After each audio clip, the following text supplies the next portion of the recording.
I was a patsy that came along and she took advantage of me. I was shell-shocked. Like, oh my God, I gotta pay this forever and ever. This is crazy. Because I chose to do the right thing at the time, and it didn't work out like most teenage high school marriages don't. Now I'm sentenced with a lifetime requirement. I was honestly losing my mind. I was losing control of my composure.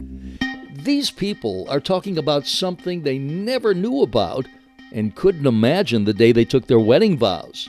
The fact that their marriage would end up in divorce court until death do us part would extend beyond their failed marriage, as they'd be ordered to pay alimony forever. It doesn't end at retirement or serious illness, but it ends upon death. And little did I know that this thing called alimony, let alone lifetime alimony, was something that I'd be inflicted with. And I use the word inflicted very liberally because it's nothing that we voluntarily have signed up for. Natalie Willis, a South Florida OBGYN who put herself through med school, had never heard of lifetime alimony until she got divorced, and the court ordered her to pay her ex-husband $10,000 a month for the rest of her life.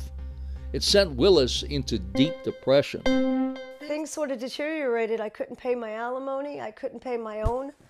I had bought another house at the time. I couldn't pay my mortgage. Ended up losing the house, lost my car, lost my business. There was a time I could not put gas in my car. And all I worried about every month was, how am I going to pay my alimony? Willis isn't alone. Depression and anxiety are very common among permanent alimony payers because they see no end in sight. Worrying about paying alimony is a major concern for the spouse saddled with the obligation. That's particularly true for Willis because she's on her third pacemaker in a profession that requires around-the-clock shifts. Trophy wife. Meantime, the stereotype of a high-rolling husband trading in his wife for a much younger trophy wife just doesn't hold water. According to a 2015 Bureau of Labor Statistics study, in 38% of heterosexual marriages, the woman is the higher wage earner, and that's expected to grow. Honestly, I felt like a caged animal, like I had no way out. Tanya Williams is another example of a woman paying alimony to her ex-husband. Williams says she had to seek a divorce because, as she testified to the Florida Senate Judiciary Committee in 2013, her bipolar former spouse was abusive to her as well as her children. Williams, who says she feared her abusive spouse, also says when she got the courage to file for divorce, she thought her life would get back on track. I can tell you how elated and how incredibly free I felt at that moment. Did not last for long. He subsequently found an attorney, very aggressive attorney, maybe the most aggressive attorney in Fort Myers. I'm not sure, but I certainly felt that way. And what I found going through the system is they treat you like a criminal. And now Williams, a dentist, is paying her ex-spouse and her abuser alimony for the rest of her life. But I was holding out hope. When the judge hears my story, when the judge sees what's going on, I will get some relief, and there will be some like, okay, Tanya, you're free. You've done your best. This was my wish. You've done your best. You tried to hold it together. God bless you. Go your way and have your life, have your peace. No, that did not happen. I got the final judgment, and the judge determined that he was the non-working spouse. I was the working spouse. Therefore, he gets permanent alimony of $3,500 a month for the rest of his life. He gets to retire early. Good luck with that. Retire early, no accountability, no responsibility. I don't get to retire at all because I now have to pay him before I pay any of my bills. The $3,500 a month, that's just going to happen no matter what else happens. It's crippling, I think, and the reality of the fact that my mom has been going through this for almost 30 years. Williams' daughter Amber is concerned she will have to support her mother, whom she says will never be able to retire because of the lifetime order to pay alimony to the man she testified abused her. And the fact that she's still supporting him is just mind-blowing to me, and it feels like it's more than ironic. It's like, okay, my mom is still in an abusive situation. It's too devastating to even imagine. I'll never be able to retire. How can I pay $3,500 a month to someone when I'm retired, getting Social Security, and still support myself? I mean, I can't wrap my head around that. And sometimes I think, am I going to be homeless? I'm going to have to rely on my children. And that's just not fair. Most other states don't think it's fair either, as very few still have permanent alimony. As a matter of fact, in the past 7 years, blue states like Massachusetts and New Hampshire have abolished lifetime alimony and made durational alimony the norm. Those reforms debunk the partisan divide that's taken hold in Florida, where many Democrats have voted against reform. Meantime, many people often confuse alimony and child support. Alimony can be awarded even in childless marriages or to ex-spouses who have older or adult children, meaning the alimony supports just one person, the ex-spouse. And there's just no justification for permanent alimony. Family law attorney Jim Kramer argues permanent alimony is unconstitutional and violates the 13th Amendment, which prohibits indentured servitude. And it is where you're basically being forced to work for the benefit of another under threat of jail. That's not allowed. That is an involuntary servitude. Well, alimony is the same thing. You are being forced to work for the benefit of your ex-wife or husband. And if you don't work or you don't pay, the courts will throw you in jail. The threat is they will sanction you for that contempt by throwing you in jail. And the threat of arrest isn't just an idle threat. It was unbelievable. It was like you were living in a nightmare that when these two police officers showed up. Registered nurse Lisa Marie Courtney knows firsthand. Police arrested her physician husband at their medical office when he was late with a payment. However, both his attorney and his ex-wife's attorney neglected to tell the court that Courtney had corrected the problem and had made the full payment before officers showed up. Both of them thought that it was okay that my husband be arrested at his place where, you know, humiliation and this unbelievable question and black cloud hanging over your head that this is what it's come down to. You know, does this woman not realize that if he goes to jail, then that $5,800 will never be met, and that it will never be the same no matter, you know, how you look at it? You are the one that is impeding your payment. Courtney says permanent alimony is unfair to her family and to teenage children who have been traumatized by seeing their father hauled off to jail. She says the $5,800 a month means her family can't afford health insurance. She and her husband never took a honeymoon, and she couldn't afford to fly home to Canada when her father died.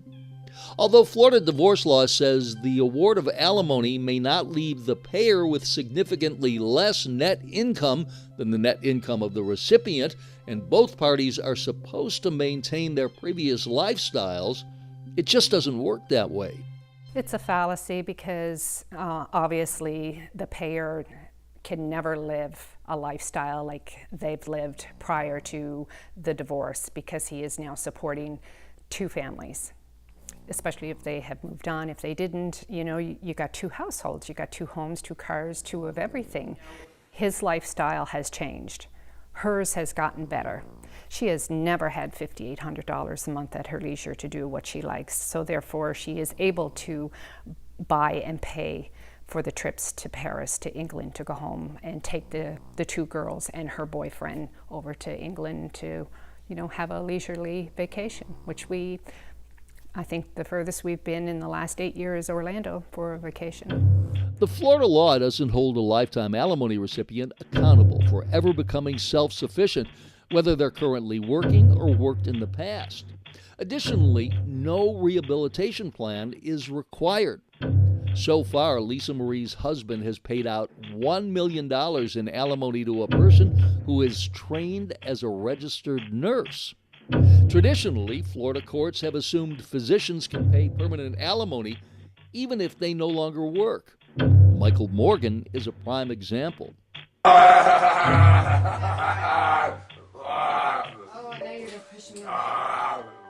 Morgan's Alzheimer's forced him to close down his practice in 2007. This video is from 2011. He finally died this past summer in 2018. But when Michael Morgan went to court to seek a modification of the alimony, the judge refused to lower it. It's a lifetime sentence, and you would have thought that the judge would have said, you know, when you get to where you can't take care of yourself, and you know with Alzheimer's, it happens. We will lower it or, end it, something. And they even should end it if they retire, You can't retire if you have lifetime alimony because you have to continue paying that amount. I just don't understand why they don't get it. It's like, it's okay, so what if he can't get up and work or he can't do anything for himself? It doesn't make any difference. You have to pay this person, the rest of your life. Linda Morgan, who has an amazingly positive attitude, does find it ironic that her husband paid for his ex-wife to get a bachelor and master's degree, meaning she was much more capable of earning a living than he was because of the Alzheimer's. But the judge didn't see it that way. We had to pay her attorney's fees, our attorney's fees. That was over $100,000. And then the judge also made him put back $250,000 for her to get when he passed away. I just think they need to change the alimony. Get them on their feet, but don't give them lifetime alimony and have them sit around and do nothing. That's not good for them. They need to be able to take care of themselves.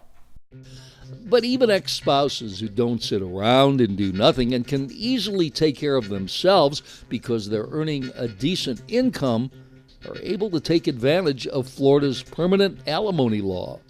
I'm not paying to support her, I'm just paying alimony because I was ordered, but she doesn't need support.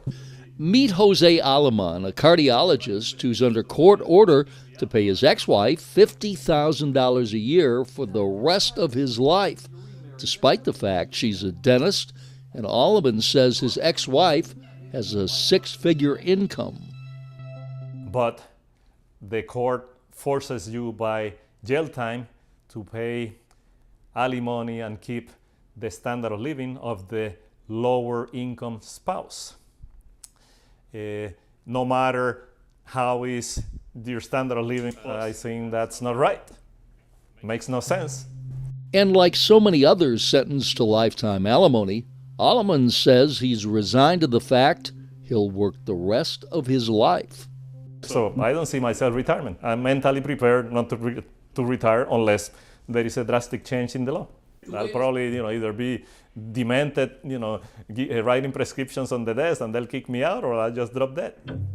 And Alemán echoes the thoughts of many paying lifetime alimony who blame the family section of the Florida bar. The group hired a lobbyist to convince Governor Rick Scott to veto an alimony reform bill that passed in 2013 and 2016 in the legislature with an overwhelming majority vote. Attorney Jim Kramer says it's not surprising. If you want to rack up a bunch of attorney's fees, you just keep litigating the alimony issue. The guy, and the more money the primary breadwinner has, typically a male, let's just use a doctor for example, the more incentive the wife's attorney has to over-litigate it. Both attorneys are getting paid through this. Problem is, the wife doesn't have any risk because under the attorney's fee statute, the judge is typically going to order the husband to pay some or all of her attorney's fees. So she's got no skin in the game. Right now, the law facilitates excess litigation. It's based on a need and ability to pay. But unlike child support, alimony is not calculated by a formula to make it easy for people to agree and stop fighting. Worse, the vague laws result in varying outcomes from courtroom to courtroom. Without a formula to calculate alimony, lawyers sometimes convince their clients to over-litigate to maximize the alimony. And some say the threat of litigation and not knowing how a judge will rule can create a weapon of control, revenge, or extortion. It seems unfair. Steve Schaefer knows firsthand. We caught up with Schaefer before he had his final divorce hearing, but at that point he had spent $160,000 in attorney and forensic accounting fees to try to determine a value for his pool business. What's worse is that Schaefer and his wife had hammered out an agreement before the money had been spent, but her attorney advised her not to sign it, but instead to litigate for more. And I think after working for 30 years, I deserve the opportunity to slow down without having to spend another $160,000 to modify, because anyone that tells you, don't worry about it, it's an easy process. Depositions are not cheap, mediation is not cheap, forensic accountants are not cheap. The whole process is ridiculous, and nobody's thinking about the 57-year-old with the 10-year-old kid. That money's wasted forever. Schaefer is upset that because Florida is a no-fault divorce state, judges rarely consider adultery in awarding alimony and often ignore the lower-earning spouse's ability to earn a living without the alimony award. Other people assume that if a person is paying alimony, it's because they did something wrong in their marriage and therefore deserve it. In Florida, sometimes the person paying alimony is not the person who committed adultery. The payer is simply the person who is earning more money. First of all, it should matter who cheated, who destroyed the relationship. Because remember, when this happened, I tried to save the marriage, right? I was trying to, keep our family together. So I think that should be a factor that the judge should consider. And she's a registered nurse. I think everybody knows a registered nurse can stand on their own 2 feet. I was very depressed. I watched everything that I had built pretty much crumble. I had the rug pulled out from underneath me. I was blindsided by this. Lee Callett had a similar experience with his ex-wife cheating. Callett says she was having an affair and had fallen in love with a woman, but because Callett made much more money than his ex-wife, he received a lifetime sentence. She is the one that cheated on you. Yes. But again, because the way the law is in the state of Florida, it only becomes a factor if one party can show that the other dissipated significant marital funds on an extramarital affair. Even though his ex-wife was the one who had the affair, Callett, who had an executive sales job, was ordered to pay $4,000 a month in alimony. But then when he was in his 60s, Callett lost his job. I suddenly found myself without work. And let me tell you, trying to find work when you're 60 plus years old is not easy, even when you have, a great career track record to point back to. Callett sought a modification in the alimony, but his ex-wife's attorney convinced a judge that he wasn't allowed the modification, even though his ex-wife had earned a master's degree and had the potential to make more money than he could. After spending thousands and thousands of dollars that tapped out Callett's savings, an appeals court said the judge was wrong and sent it back to her, but to date she's not granted Callett's motion, and he's broke because of a system that he says is broken. Lifetime alimony should never be awarded to anybody. The idea that anybody could ever be forced to pay another able-bodied human being for the rest of their life just because they made a bad choice when they got married, or the other party cheated on them, and if I told anybody that I stopped on the street and told them my story, you think anybody would say, oh God, you should have stayed married to her? Of course not. In the case of Lee Callett, the ex-wife sent an email threatening his current wife's assets, making her afraid enough to file for divorce. It's actually not uncommon for a judge to look at family income as a source to pay the first spouse. And in many respects, I got married a second time. My second divorce is directly attributable to the demise of my first marriage. It's just a very sad thing, but people who get married a second time come with a lot of baggage, some more baggage than others, all right? And if you're still tied up in costly litigation with your previous spouse, that puts a lot of strain on a marriage. It does. It was a tough thing. Many pushing for alimony reform in Florida blame the National Organization for Women for putting up a roadblock. Natalie Willis finds that ironic because she says now paved the way for so many women like her to be able to go to med school and crack the glass ceiling. But on this issue, Willis, who was ordered to pay lifetime alimony to her ex-husband, says now portrays women as helpless and non-employable. She also feels that now doesn't represent all women, especially accomplished women like her. So National Organization, in its agenda, has chosen to support lifetime alimony. In doing so, they've waived the women's vote in front of the legislators. So they say, if you want the women's vote, you're not going to allow a reform movement to be successful. So it's been a big obstacle. They're our biggest obstacle. Now lobbyist Barbara Devane, who declined our offer for an on-camera interview, has testified to the legislature several times, and she told us everyone, and she did say everyone, who testified in favor of alimony reform lied to the legislature. Devane adds any move to modify lifetime alimony in Florida is anti-woman. Meantime, Devane seems to contradict herself.